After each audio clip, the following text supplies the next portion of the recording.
Assalamualaikum warahmatullahi wabarakatuh. Bagaimana kabarnya teman-teman?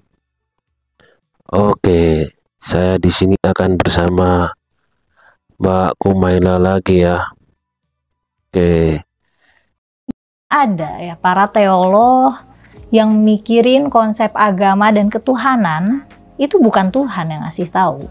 Cuma ada kalimat-kalimat dari wahyu Tuhan gitu, atau dari teks-teks yang dianggap suci, terus dianalisis dan dienkripsi jadi kerangka dan penalaran teologis. Dan pendekatannya biasanya filosofis, karena agama dan Tuhan nggak bisa diamati secara empiris kan. Jadi argumen-argumen teologi itu dibangun dan dibangun dengan pendekatan filosofis.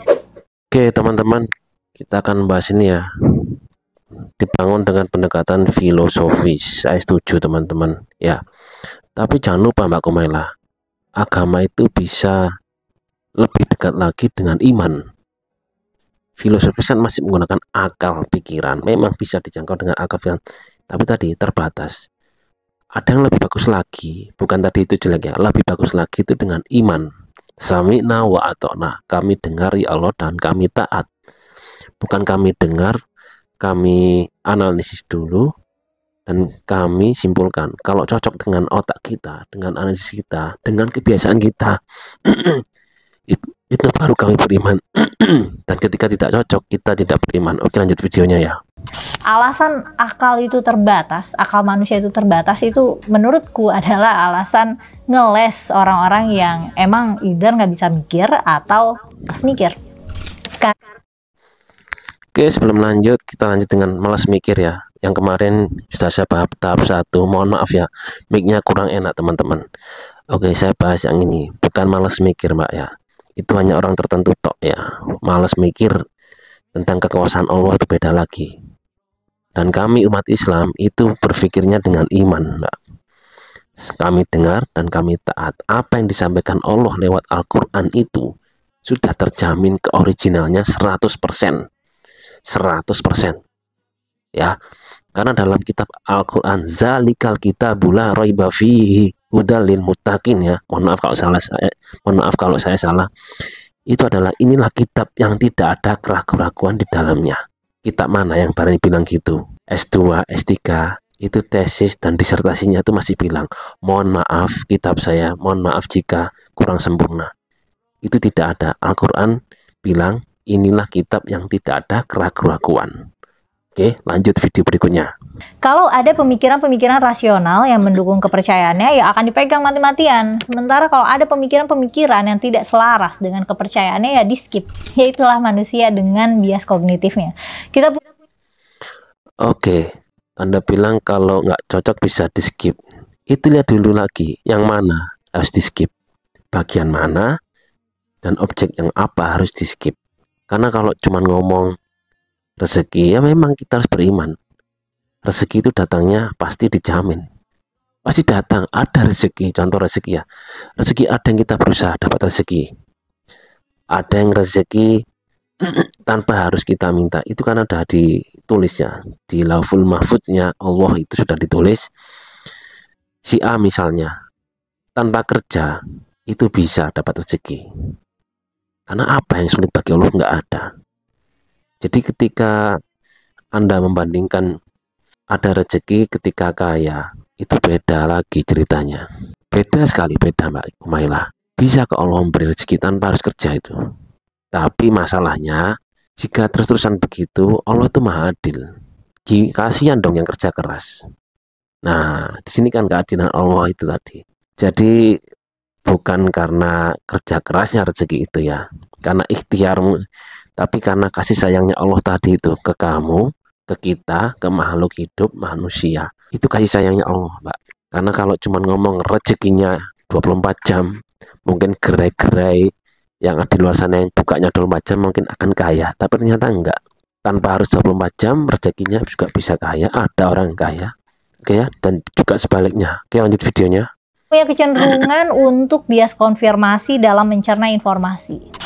Bias konfirmasi adalah kecenderungan otak manusia yang cenderung hanya mencerna informasi yang sejalan dengan kepercayaannya dan skip informasi yang nggak sejalan gitu, atau menolak informasi yang nggak sejalan. Kenapa? Oke, skip informasi yang tidak sejalan. Ya nggak apa-apa, itu juga betul. Tapi nggak berjalannya gimana? Apakah semua orang menerima? Semua suku menerima? Semua ras menerima? Semua agama menerima? Itu tadi ya. Kalau menurut pemikiran sampean harus logikal. Itu bahaya sekali, menuhankan otak dan akal. Semua harus nampak, Tuhan harus nampak. Jangankan Tuhan, angin aja Anda nggak bisa ngelihat. Gula rasanya manis, coba gambarkan rasa manis itu gimana? Banyak. Gula manis, pisang manis, permen manis. Itu punya rasa yang sama, tapi gambarnya gimana? Wujudnya itu tadi ya. Oke, lanjut videonya. Begini, karena menerima informasi yang selaras dengan kepercayaan dan pengetahuan kita itu adalah mudah bagi otak kita untuk memprosesnya. Oke, karena menerima informasi yang selaras dengan kepercayaan kita dan pengetahuan kita itu adalah mudah bagi otak kita untuk meresponnya. Setuju sekali. Mencerna informasi yang benar-benar jauh berbeda pendekatannya atau berbeda sudut pandangnya, itu tuh susah buat otak kita. Otak kita butuh energi lebih untuk mencerna informasi asing atau informasi yang nggak familiar gitu. Nah, itu tadi ya. Kalau nggak familiar, otak kita sulit mencernanya. Maka dari itu Mbak Kumala, kalau ngomongnya akal, ya tadi terbatasnya akal ya tadi itu. Otak kita terbatas. Kok gitu ya? Kok gini ya? Kok nggak sesuai keinginanku ya? Ya enggak lah. Hidup apa sesuai keinginanmu? Emang kamu yang ngatur hidup ini? Enggak kan? Siapa yang mengatur hidup ini? Bisa saja Allah membuat hidup ini Islam semua, Muslim semua. Itu bisa aja ada di Al-Quran. Saya nggak hafal ayatnya itu, ada di Al-Quran itu ada. Tapi tadi itu, jika dunia ini berharga bagi Allah, tentu Allah tidak akan mau memberikan satu makhluk kafir pun hidup di muka bumi ini. Jika dunia ini berharga bagi Allah. Tapi kenyataannya apa? Dunia ini permainan. Dunia ini kecil sekali Mbak Kumaila. Dunia ini kecil jika digabung dengan Sidratul Muntaha, digabung jadi satu dunia langit ketujuh ya. Itu ibarat cincin di padang pasir. Sangat kecil sekali. Makanya kita ini jangan sombong. Jangan sombong menyombongkan akal kita karena kita pintar. Kita pintar loh, diberi pintar. Bukan karena kita pintar sendiri. Ayo coba sampean lahir jebret, apa langsung bisa nulis? Apa langsung sampean bisa lari? Nggak mungkin kan? Baru setelah umur 5 tahun bisa lari, itu pun masih jatuh-jatuh. Politik dan teknologi misalnya, meskipun topik yang susah juga, tapi tidak seabstrak konsep agama dan ketuhanan. Makanya konsep dia membandingkan dengan teknologi. Oke, akal, teknologi, otak. Yang saya mau tanyakan di sini adalah, ini kan video lama sampean ya, sudah hampir 1 tahun lah.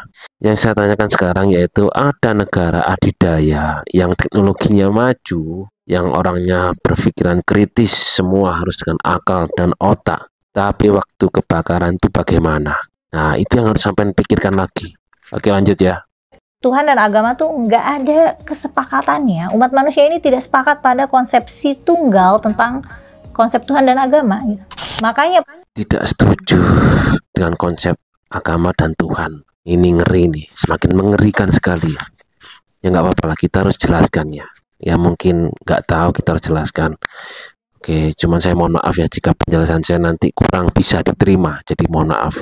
Jadi Mbak Kumaila, Tuhan itu menurunkan agama. Untuk apa agama? Supaya mengenal Tuhan. Kenapa mengenal Tuhan? Karena kita berasal dari Tuhan. Inna lillahi wa inna ilaihi roji'un. Semuanya kembali ke Allah. Contoh, bagaimana bisa merasakan Tuhan? Kita punya mata. Dengan agama, mata kita akan terdidik bagaimana melihat secara agama. Di situ kita baru merasa, oh ternyata dari agama ini mata itu digunakan untuk melihat yang baik-baik saja. Karena perintahnya siapa? Perintah lewat agama dari siapa? Dari Tuhan. Jadi begitu Mbak Kumalaya. Oke, lanjut. Potensi berantem gara-gara beda pendapat tentang Tuhan dan agama ini ya memang sangat potensial.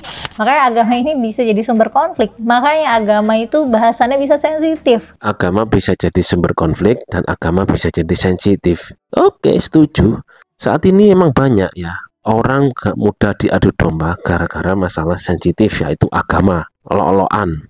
Jangan kamulah mencaci maki sesembahan mereka. Itu surat apa ya? Saya lupa teman-teman. Tolong ditulis di kolom komentar ya. Ya setuju. Tapi balik lagi, makanya di Indonesia ini ada istilah toleransi. Toleransi itu tadi, saling menghargai agama satu dengan agama yang lain. Tidak boleh mencaci maki. Kadang itu sudah diajak diskusi tapi tidak terima. Yaitu tadi loh. Agama sebelah, contoh agama saya Islam ya. Agama sebelah kadang menyindir agama Islam. Tapi ketika disindir balik, mereka marah.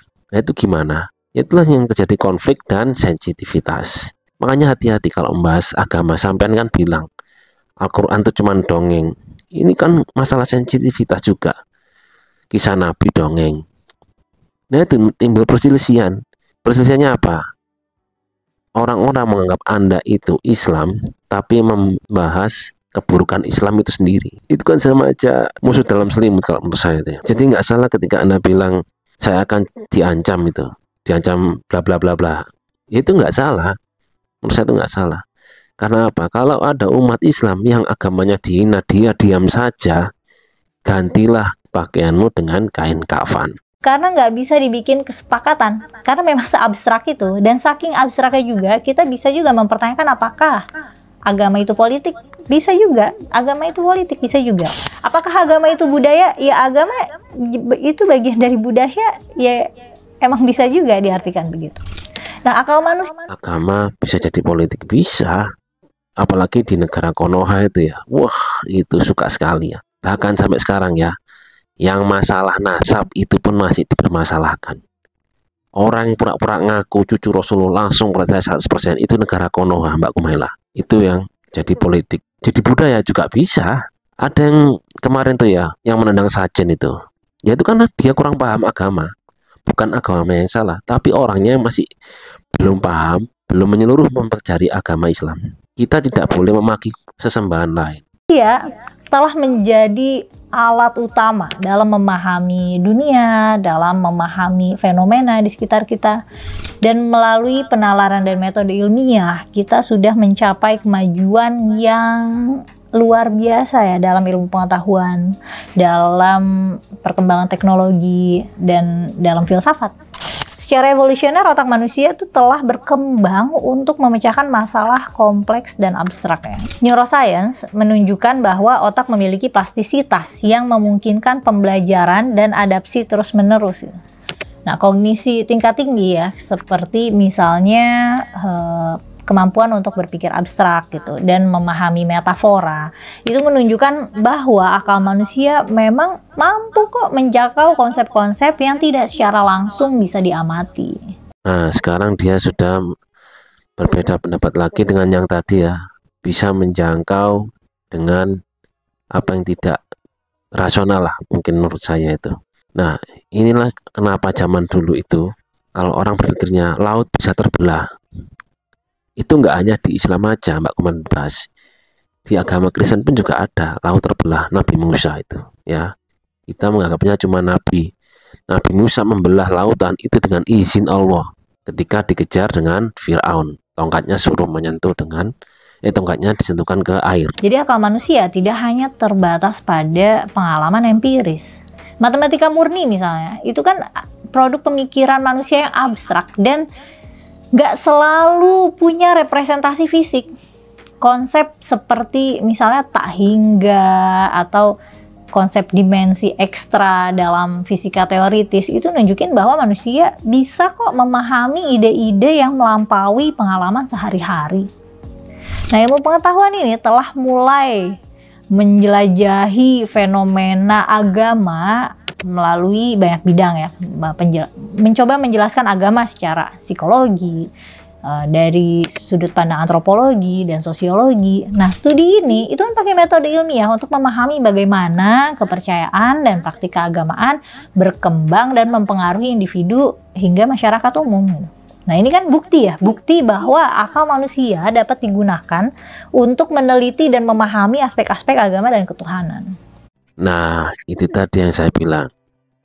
Otak manusia bisa untuk meneliti dari keesaan Tuhan ya. Iya, setuju tadi. Makanya beriman dulu, Mbak Kumaila. Saya sarankan. Saya nggak menghina Anda kok. Tenang. Saya salut sama Anda, pikiran Anda terbuka, belas terbuka, gini. Tapi kenapa yang saya sayangkan waktu itu Anda bilang Al-Quran cuma dongeng, kisah Nabi dongeng. Apalagi Anda membahas baru-baru ini ya, ada YouTube yang bahas tentang tentang Isra Mi'raj. Nah, kenapa Anda bilang gitu? Kalau kita musuh Al-Quran, taruhlah sedikit otak kita di belakang, akal kita di belakang. Kita ini cuma diberi pintar. Kita bukan menuhankan otak dan akal. Kalau nafsu cenderung membawa kita ke angkuhan, kerusakan, kemaksiatan, tapi otak cenderung membawa kita dalam kesombongan. Ya, tidak mau. Kita ini tidak sadar bahwa kita ini lemah dan tidak punya apa-apa. Dan semua itu hanya titipan Mbak Kumaila.